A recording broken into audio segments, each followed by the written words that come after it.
Peace, family. You are now listening to the Fitness Headspace podcast, episode 16, brought to you by none other than Deion Avril from Evolve Fitness, where we get fit and we don't quit. Now, the first thing I would like to do is thank everybody that's been recently subscribing, all of my subscribers at this point in time, everybody that follows me, everybody that supports the movement that we're continuing to grow and evolve. Shameless plug. And again, we just want to continue to like, share, comment, subscribe. Any ideas that you all have, please let me know. Run them by me and we'll put that into our content as well, okay? So, as you guys know, the website is on the way. I'm really excited. If you guys go over to my IG, I'm going to have it underneath in the comment. You guys can kind of get an idea of what's going on in regards to snippets of what to expect. Now, with that being said, we're going to go straight into our first segment, all right? So as you guys know, we usually do fitness for all, right? So the way I want to do things right now is switch it up just a little bit. We're still going to do fitness for all, but we're going to focus on one specific topic in regards to fitness for all and then go into a little bit of detail on that, okay? So today we're focusing on workouts, all right? So number one, I want to give you all a couple of different options in regards to 5 of the best exercises to try at home, in my personal opinion. And again, everybody's going to vary. I'm not saying they're the absolute best, but these are some of the ones that I like to use in the event that we don't have a gym or things of that nature as well too. So, for example, the first thing that I like to do is body weighted squats, okay? Can't go wrong with those. You don't need any equipment. You don't need anything for that.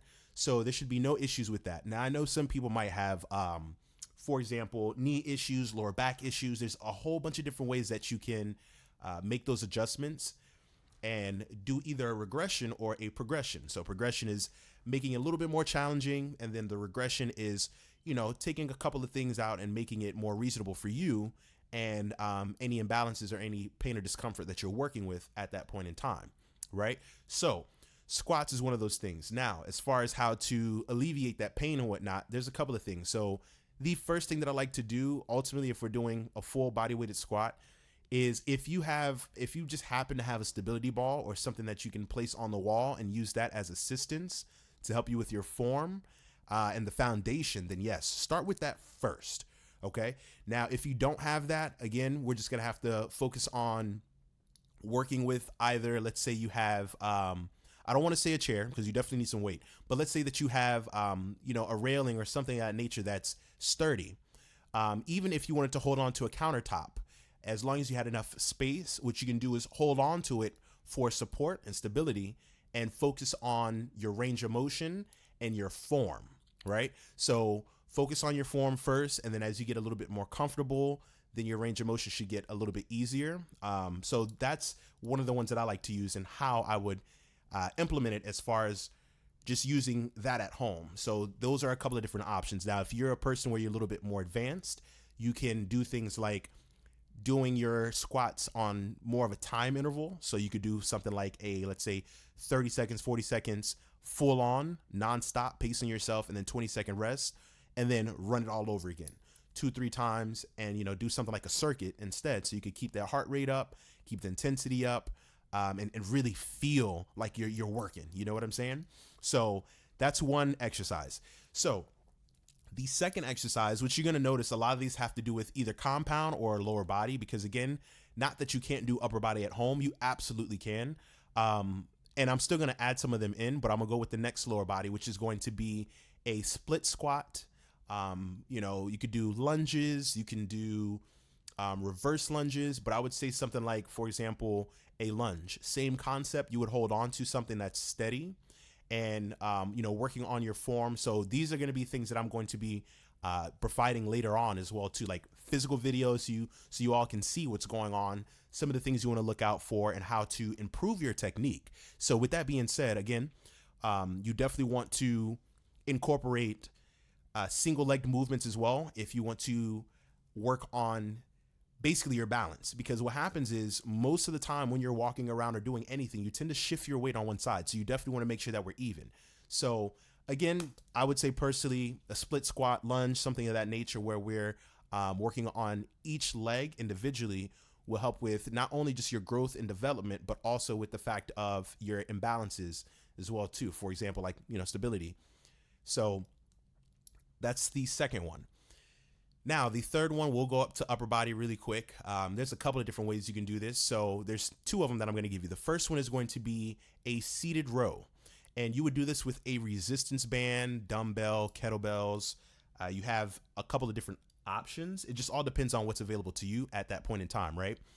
Now, personally, I like to use the resistance bands when I'm at home just because of the fact of it's the ease of use. Like, I could be in the middle of the living room watching TV and I could bang them out if I wanted to, right? So I could hit a little 2.5 minute workout in between the little commercials. So again, you just want to think outside of the box sometimes, even when you're doing your physical workouts themselves. It doesn't have to be traditionally in one spot. You know what I mean? Like, I like to change things up, change up the environment, things of that sort, but that's neither here or there. So again, your row, what you'll be able to do is, for example, I can sit down and place the resistance band as I'm sitting. Of course, both of my feet are pointing up, legs are together. I would place the band itself on my feet as I'm holding it with my hand. So it's kind of like if you're on a rowing machine and you're pulling back. So that would be the same motion that you can do. Now, if you want a little bit more intensity, what you can do is take your hands and bring them down closer on the band towards your feet. So it's just like if you have a rubber band, the further away you pull it apart, the more tension you have. So basically the same concept. If you drive your hands down a little bit more, like just inch them down and reposition your hands as you're holding on to it and you're pulling back, that's going to be another way that you can increase that intensity. Okay. So this is also another way for people who aren't really comfortable with form and things of that sort. Again, if you don't necessarily want to focus on too much weight and just making sure that you're able to activate, you can incorporate one of the resistance bands and you can just do one side. So that's what we call unilateral. So uni, one, bi, two. So unilateral, you can focus on isolating that one side and making sure that you're connecting with it. That's what I like to do with a lot of my clients personally. And then from there, what we'll do is incorporate it to the other side, and then we'll put them together. That's one of the things that I've noticed personally that has worked very well with every client that I've worked with moving forward. I used to have a couple of different methods, but this just seems to be the sauce right now. So I'm not going to change nothing. You get what I'm saying? So again, that's going to be your third. So right now, like we said, we have body weighted squats. You have split squats, lunges, reverse lunges, anything that has to do with that one leg movement, right? And then from there, we have our seated row. Now, where are we going next? Dumbbell press. So you have dumbbell press, kettlebell press, or in this nature, I'm going to say resistance band press. And again, the reason why you're going to hear me say a lot of resistance band is because it's cost efficient. Not saying it's the best thing to use, but it's very cost efficient. It's lightweight. You can move around with it. And if you're not able to find, for example, equipment at some of these stores, you might as well just buy a resistance band for $12 at Marshall's. It's, you know what I mean? Like it's a no-brainer is what I'm saying. So now with your resistance band shoulder press, same concept. What you would do is, as if you were sitting down, right, when you're doing your row, you're going to place the band, of course, with some slack on the floor, place both feet planted on them, right? So you're going to be standing on the band. And what you're going to do is you're going to hold on to that band and you're going to wrap it, of course, on your hands. And again, like I said, I'm going to be making videos for some of this stuff as well, too, in the near future, so you can see what's going on as I'm explaining it. But what you'll be doing is pressing up and above. So there's different ways to do it. You can go online, take a look at a couple of things, which is why I'm trying to eliminate that and give our community everything that we need. So like I said, we working hard. Just wait. Just bear with me, y'all. Got you. So to get back on track, you're going to be pushing up and away, and you'll know if you need a little bit more resistance or you need a little bit more slack. And the way you can tell if you do is how close your feet are on that band. If your feet are super close to one another and your feet are on top of the band that's on the floor as you're pressing up and away towards the ceiling, sky, or whatever the case is, if it's too light, all you have to do is inch your feet apart. So open that gap maybe 4 to 6 inches. If it's not enough resistance, 8 to 12 inches, and then see how that feels. So if you just want to be able to add a little bit more load, so it goes from like feeling like maybe 20 pounds, 10 on each side, to maybe 40 as soon as you push your feet apart. Because again, think about your feet The analogy would be your feet are your hands with a rubber band. So you have a rubber band in your hand and you're pulling apart with both hands. The further away you go, the more tension that you're going to cause on that rubber band. Same concept, okay? So that's our shoulder press. Now, you're probably wondering where we're going to go from here, right? Deadlifts. So your deadlifts, same thing with the resistance band. Your resistance band, as far as the deadlift, it's going to be very similar to being in a position of, for example, a traditional deadlift, but the only difference is, again, being mindful of where your feet is placed, bracing your core, focusing in on breathing. And I know it sounds like a lot of things, but again, you focus on one thing at a time, and then you incorporate another thing once you get comfortable with it. The main thing is not getting overwhelmed and trying to incorporate everything all at one time, which is why even when I work with my clients, the one thing that I try not to do is explain too much to them. So I'll show them the movement, see how they do, let them go through the first round. I'll make a quick little tweak, and then from there I'll ask them, hey, how does that feel compared to your first set? Like, man, that feels amazing. Cool. So with that small little tweak, we're able to, incorporate a little bit more of that muscle group that we were trying to recruit and make sure that we're trying to, activate and grow. Right. So that would be the next thing. So deadlifts. So what you're going to notice, a lot of these movements are more compound. So for example, like the row, your squat, your press, and then we have our deadlift, right? So basically everything that I just gave you at this point in time is going to give you a really good foundation just working out in general. So again, you can see why these are going to be some of my favorite exercises. And it doesn't have to be in a specific order in particular, but again, you got your body squats, which is a compound. Then you have unilateral, which is going to be your lunges, lunges, split squats, reverse lunges, things of that sort. Then we go into our seated row. Then we go into our shoulder press, and then we have our deadlift. So those are going to be my top exercises to utilize at home, and why. And again, my reason why of trying that is because of the fact of this is what's going to give you the best bang out of your buck as far as incorporating your whole body as one and not just trying to isolate certain muscles, because these compound muscles will help you recruit more than one with the name, obvious by the name. And it'll help you with your overall gains as well too. Helps with form, things of that sort. Because again, I'm not going to throw you into bodybuilding movements if you have no clue how to do the basics, right? So this is why I always suggest everybody to start with the compounds, because you really don't need all that crazy stuff at the beginning. Okay. So, I know that took a little bit longer than expected to explain, but now what we're going to do is go into the next topic, right? So the next topic is going to be how to create your own home gym. I'm only going to do 2 topics just so I don't drag anything out too much, because we still have another segment to go for.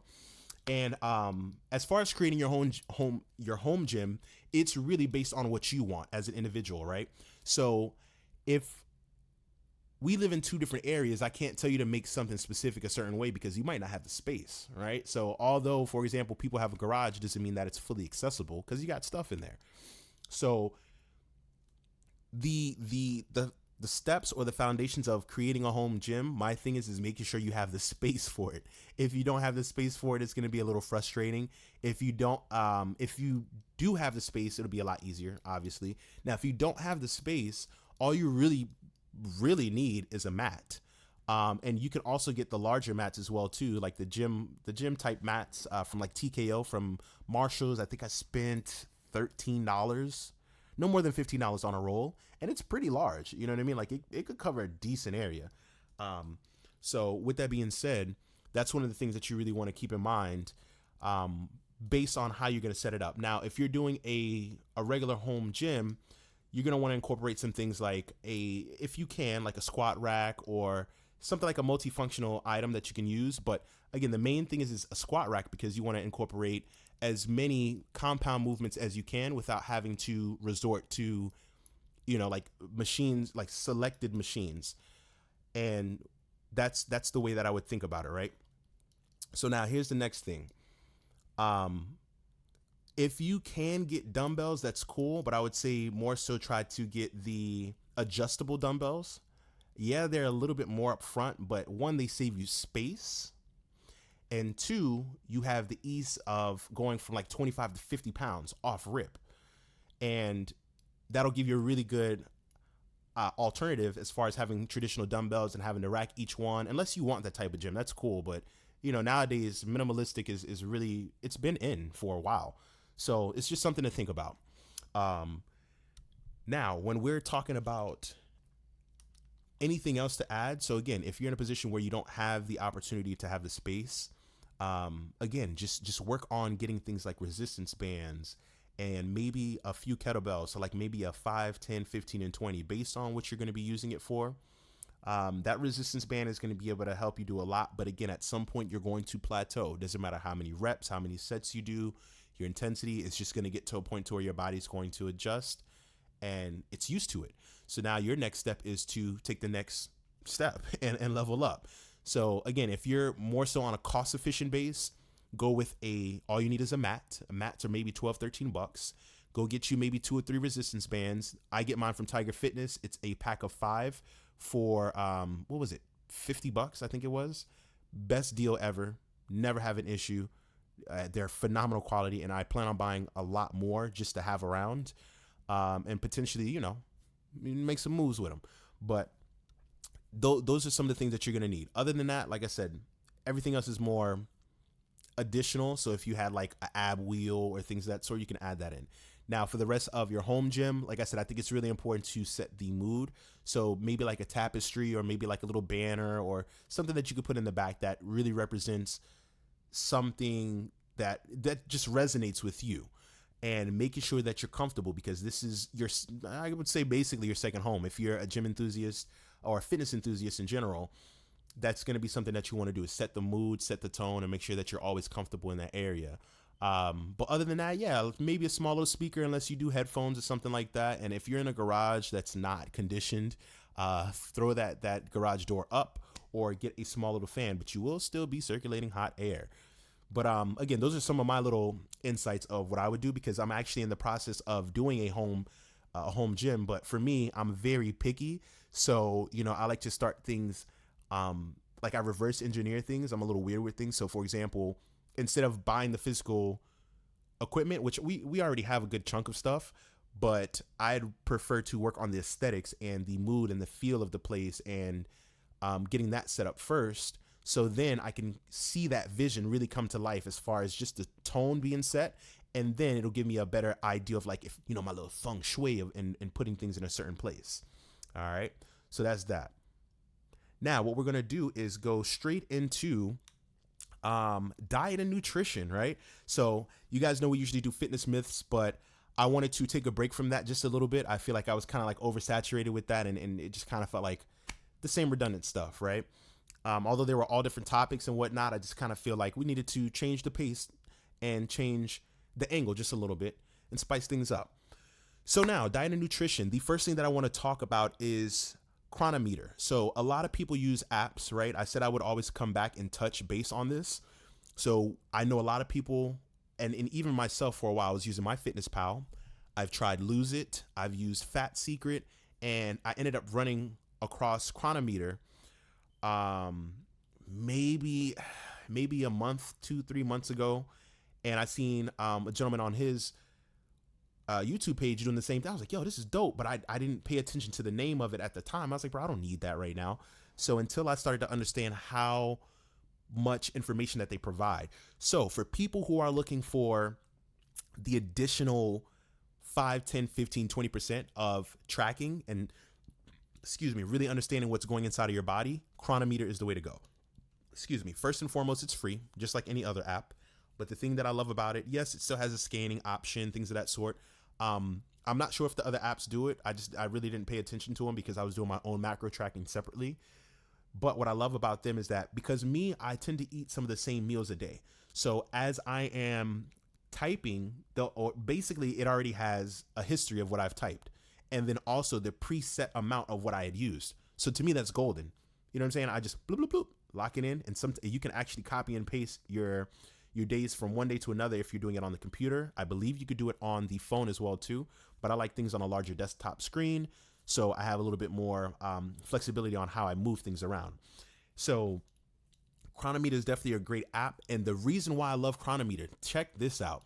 Cronometer does not only give you your macros, okay? It also gives you your micros. So it's going to give you the opportunity to take a look at everything that you've been doing for the whole day and seeing if you're efficient or deficient in, let's say, zinc, vitamin A, vitamin D, vitamin C, folate, and all these different things that people don't really think about as far as, are you consuming it? Even fiber, and fiber is really important for a lot of people.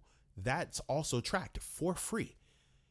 So my thing is that it's a lot more user friendly. I love the way it looks. It's easy for me to understand. So I know with my complicated ass, if I have no problems understanding this, like quick, I'm just like, all right, cool. Like this should be really easy for me to give this information to somebody else as far as how to use this properly, right? So Cronometer, definitely check that out. It would be something I would highly suggest. If you are tracking your macros, track it again for 1 week. Make sure you always track your macros for at least 1 week. Get an idea of what your baseline is for your calories or basal metabolic rate, and that will give us an idea of what your body burns at rest, not doing anything. And then as you're looking at the numbers and based on your goals, because you'll set those parameters up too, like your targets as far as what you want to accomplish and when or by when. So all of that is included with you. Okay. So definitely look into Cronometer for sure. All right. The second thing, my favorite health food stores. So I decided I wanted to share some of these with you. I've shared them a little bit more so on IG, but in your area is going to be different. So a lot of people that I know are subscribed right now that might be checking me out are within the Florida region. So here's a couple of different places. My number one place is Aldi for a couple of different things. And I say that because not everything you buy from certain places. So when it comes to my fruits, things of that sort, usually I try to go to a farmer's market, but I'll usually look at these guys too, as far as Aldi. But push comes to shove, if I really want to be fancy and bougie, I'll go to Sprouts. I don't do Whole Foods, nothing against them. I won't say that they're overpriced. I think everybody's priced where they need to be, but I find it kind of ironic that because we want to be healthy, the healthier options is actually more expensive, but it actually, in reality, you actually spend more money on fast food and cheap food. So that whole correlation of, oh, I'm spending way too much money on healthy food, to an extent, depending on how you shop and how you're eating and how much you're consuming, yes, that's absolutely valid. But in this case, like I said, Sprouts has always looked out.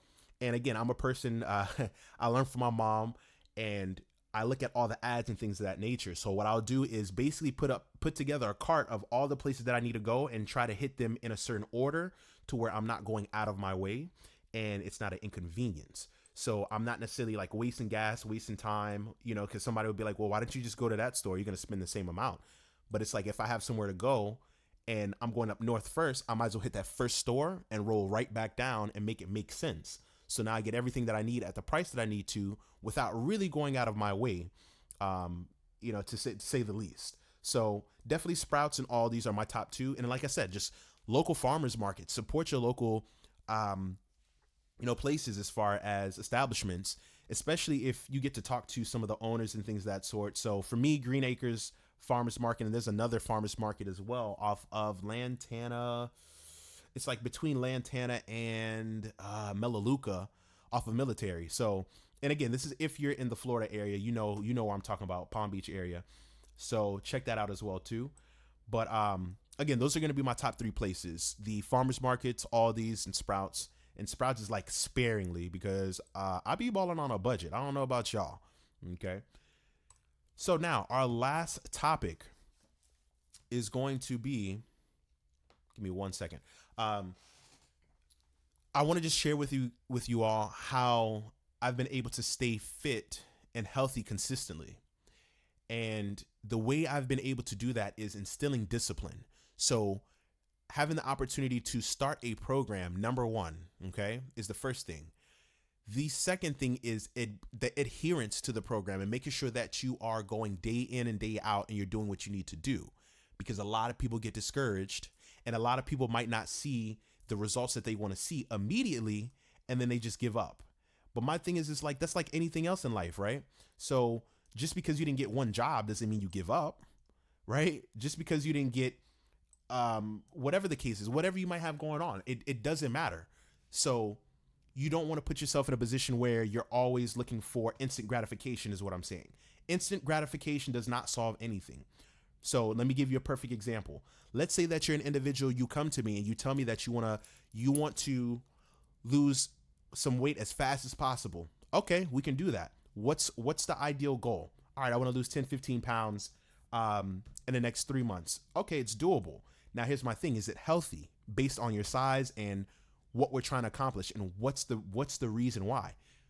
Okay, well, I want to go to a wedding. I want to go to an event. So the one thing that I want people to stop doing, stop setting your goals around specific events and just trying to reach it just for that event. Not saying that it can't, again, these are milestones. So these are definitely going to be short-term and long-term goals that we're incorporating to kind of, measure how we're doing as far as progress. But that's not my point. What I'm saying is stop prioritizing your weight loss around going to a wedding or anything of that sort. And I know I'm sounding kind of harsh and kind of dry, but I have to keep it 100 with y'all. And the reason being is because you'll start to have an unhealthy relationship between fitness, food, your psychology, and it puts you in a space to where you're always like in this rat race. You're either trying not to eat it too much, you're always trying to do too much cardio, or you're trying to lift too much heavy weight and potentially injure yourself, all because you want to lose 15 pounds to go to a reunion or anything of that sort. And again, I'm not taking anything away from anybody, but all I'm saying is there has to be a bigger reason why of what of you doing what you're doing. You see what I'm saying? So just think about that the next time that somebody tells you like, hey, they want to lose weight. Just ask them why. What's their why? And hopefully it's not that reason, because as a real friend, I'm going to come talk to you as a real friend and be like, yo, is there any other reason, bro? Because I just feel like that's not the best reason. Now, fast forward. You get to that point. You reach your goal. Now what? A lot of people bounce right back because you're so focused on just reaching that goal. You don't think about the after effect. You don't think about how are we going to get into idle and maintain, right? So this is something that I want people to be very, very, very mindful of, because it's not just the beginning and the start and getting to the goal weight. It's more of what you do after you reach your goal weight is going to be the most important, because again, anybody could technically reach their goal, but can you maintain what you've accomplished and achieved? Bars, right? So I just want y'all to think about that. Just some food for thought. Fortunately, it ain't Wisdom Wednesday, but just a little food.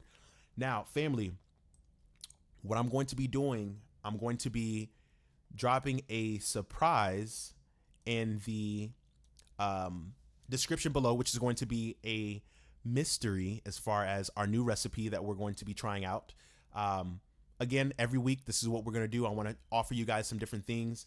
And as I'm getting things wrapped up with the website and whatnot, I'm definitely going to be recording a little bit more in regards to the same recipes that I'm sharing with you all. I want to kind of give you a walkthrough of what I did, how I did mine, how it tastes as best as I can, because it's going to be on camera, and just give you an idea of some of the things that I might have ran into, and probably switching some things up, right? So that's what we're going to be dropping as well too. Now, family, we have reached the end. I'm super pumped. I'm super excited for this year. I'm telling y'all, man, in the next 2 months, we're going to be doing some major stuff. We're already making some major moves right now, but just bear with me, family. Hang on. I want you to bring as many people as you can with us. I want you all to see this flourish. I want you to see this from ground up, what we're creating, what we're building right now, because this is just the beginning. And I'm looking forward to incorporating other coaches, other influencers, anybody that can help contribute to what we're trying to build as a community together. This has nothing to do with me. This has to do everything with everybody else, right? My whole purpose solely is to be here to provide information and make sure that everybody, we're all on the right track and making sure we're doing things the right way, right? There's always room for improvement, and it's the same thing for me. So I always take constructive criticism very well. Now, with that being said, everybody, for sure, we're done. That's it. As we say in Kringlish, epi that's it. Epi that's it. Right? So, if y'all could do me just that one small favor, if you haven't already, if you stuck through this far, go ahead and drop a like, share, comment, subscribe. Go on to IG, go follow your boy, because again, we making power moves. Again, we just move in silence. That's it. Hope y'all have a phenomenal day, and I'll catch up with you soon. Take care.